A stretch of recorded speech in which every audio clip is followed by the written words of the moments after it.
Bank ದರೋಡೆ ಪ್ರಕರಣವನ್ನ ಪೊಲೀಸರು ಭೇದಿಸುವಲ್ಲಿ ಯಶಸ್ವಿಯಾಗಿದ್ದಾರೆ. ಬಸವನ ಬಾಗೇವಾಡಿ ಮನಗೂಳಿ ಬ್ಯಾಂಕ್ ದರೋಡೆ ಆಗಿತ್ತು. ಮೇ 25ನೇ ತಾರೀಕು ನಡೆದಿದ್ದಂತಹ ಮನಗೂಳಿ ಬ್ಯಾಂಕ್ ದರೋಡೆ. ಈ ಪ್ರಕರಣವನ್ನ ಭೇದಿಸುವಲ್ಲಿ ಯಶಸ್ವಿಯಾಗಿದ್ದಾರೆ. 59 ಕೆಜಿ ಬಂಗಾರ, 5 ಲಕ್ಷ ರೂಪಾಯಿಯನ್ನ ಖದೀಮರು ಕದ್ದು ಹೋಗಿದ್ರು. ಬ್ಯಾಂಕ್ ಮ್ಯಾನೇಜರ್ ಸೇರಿದಂತೆ ಪ್ರಕರಣಕ್ಕೆ ಸಂಬಂಧಪಟ್ಟಂತೆ 3 ಬಂಧನ ಮಾಡಲಾಗಿದೆ. ಮತ್ತು 12 ಜನರನ್ನ ಈಗ ವಿಜಯಪುರ ಪೊಲೀಸರು ಬಂಧನ ಮಾಡಿದ್ದಾರೆ.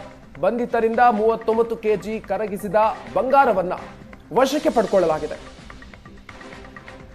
1,16,00,000 ರೂಪಾಯಿ ಹಣ ಹಾಗೂ 39.26 ಕೋಟಿ ಮೌಲ್ಯದ ವಸ್ತುಗಳನ್ನು ಜಪ್ತಿ ಮಾಡಲಾಗಿದೆ. ಈ ಹಿಂದೆ 10,75,00,000 ಮೌಲ್ಯದ ಚಿನ್ನವನ್ನ ಜಪ್ತಿ ಮಾಡಲಾಗಿತ್ತು.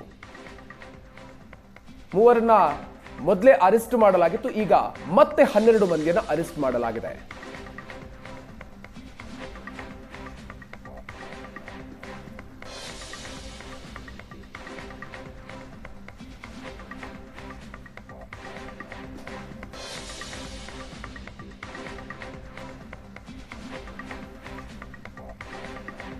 ಬಸವನ ಬಾಗೇವಾಡಿ ಮನಗೂಳಿ ಬ್ಯಾಂಕ್ ದರೋಡೆ ಆಗಿತ್ತು.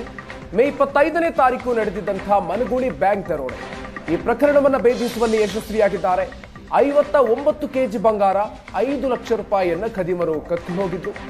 ಬ್ಯಾಂಕ್ ಮ್ಯಾನೇಜರ್ ಸೇರಿದಂತೆ ಪ್ರಕರಣಕ್ಕೆ ಸಂಬಂಧಪಟ್ಟಂತೆ 3 ಬಂಧನ ಮಾಡಲಾಗಿದೆ. ಮತ್ತು 12 ಜನರನ್ನ ಈಗ ವಿಜಯಪುರ ಪೊಲೀಸರು ಬಂಧನ ಮಾಡಿದ್ದಾರೆ. ಬಂಧಿತರಿಂದ 39 ಕೆಜಿ ಕರಗಿಸಿದ ಬಂಗಾರವನ್ನ ವಶಕ್ಕೆ ಪಡೆದುಕೊಳ್ಳಲಾಗಿದೆ. 1,16,00,000 ರೂಪಾಯಿ ಹಣ ಹಾಗೂ 39.26 ಕೋಟಿ ಮೌಲ್ಯದ ವಸ್ತುಗಳನ್ನು ಜಪ್ತಿ ಮಾಡಲಾಗಿದೆ. ಈ ಹಿಂದೆ 10,75,00,000 ಮೌಲ್ಯದ ಚಿನ್ನವನ್ನ ಜಪ್ತಿ ಮಾಡಲಾಗಿತ್ತು.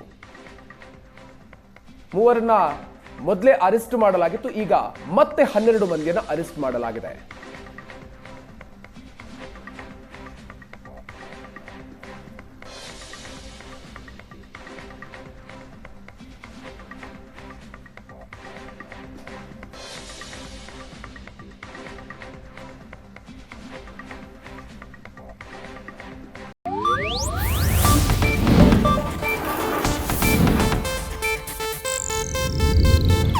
ಇದು ಏಷ್ಯಾನೆಟ್ ನ್ಯೂಸ್ ನೆಟ್ವರ್ಕ್ ಪ್ರಸ್ತುತಿ.